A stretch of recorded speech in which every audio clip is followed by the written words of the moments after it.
నమ్మించి ప్రాణాలు తీయడంలో అతను ఒక నిపుణుడు. చప్పుడు చేయకుండా వచ్చి కాటేసే పాము కంటే ప్రమాదకరమైన నేరగాడు. ఏ జైల్లో వసినా ఎంతటి కఠిన భద్రతున్నా నవ్వుతూ గేట్లు దాటి వచ్చేగల మేధావి. ఒక చేతో విషపు గ్లాసు, మరో చేతో దొంగ పాస్పోర్ట్. ఇది అతని సామ్రాజ్యం.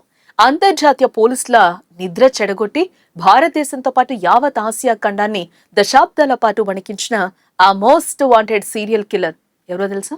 Charles Sobhraj alias the serpent. కేవలం విలాసవంతమైన జీవితం కోసం, పాస్పోర్ట్ల కోసం 20 మందికి పైగా విదేశీ పర్యాటకులను అత్యంత క్రూరంగా పొట్టన పెట్టుకున్న ఒక సైకో కిల్లర్ కథ ఇది.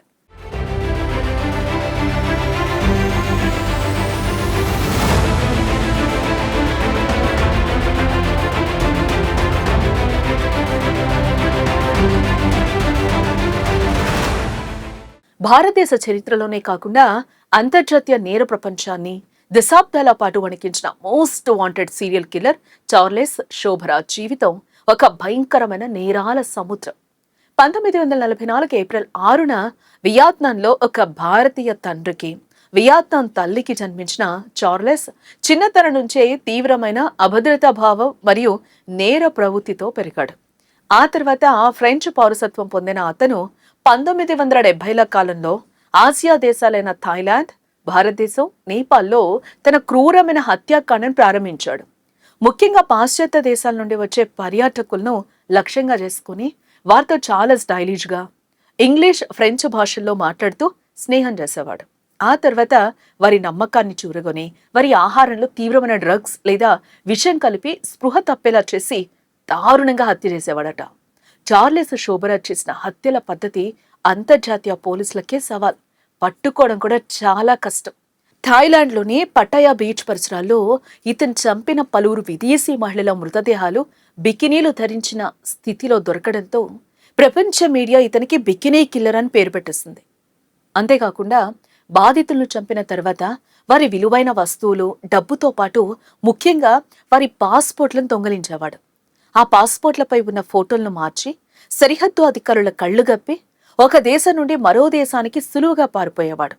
అత్యంత చాకచక్యంగా, చప్పుడు చేయకుండా వచ్చి కాటేసే పాముల నేరాలు చేసి తప్పించుకోవడంలో సిద్ధహస్తుడు కావడం వల్లే అంతర్జాతీయ నిఘా సంస్థలు అతనికి పాము అనే మరో పేరు కూడా పెట్టాయి. ఇతను దాదాపుగా 12 నుండి 20 మందికి పైగా అమాయకులను పొట్టన పెట్టుకున్నాడని పోలీసులు కూడా నిర్ధారించారు. భారతదేశంలో చార్లెస్ షోబరాజ్ అరెస్ట్ మరియు ఆ తర్వాత జరిగిన సంఘటనలు ఒక హై వోల్టేజ్ సినిమాను తలపిస్తాయి.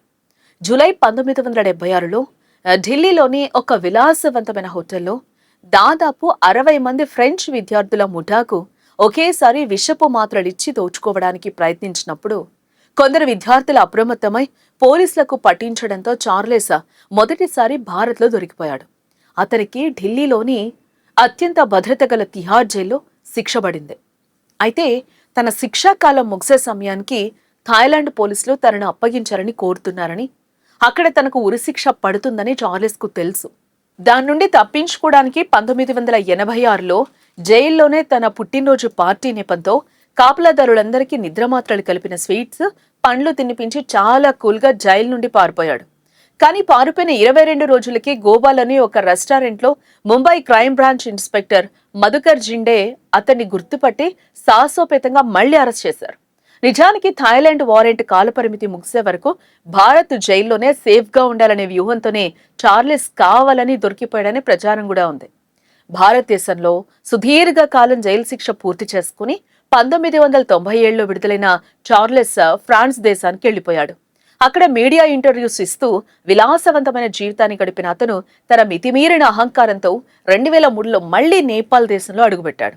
ఖాట్మాండ్లోని ఒక క్యాసినోలో అతను తిరుగుతూ ఉండగా ఒక స్థానిక జర్నలిస్ట్ గుర్తుపట్టి పోలీసులకు సమాచారం అందించాడు.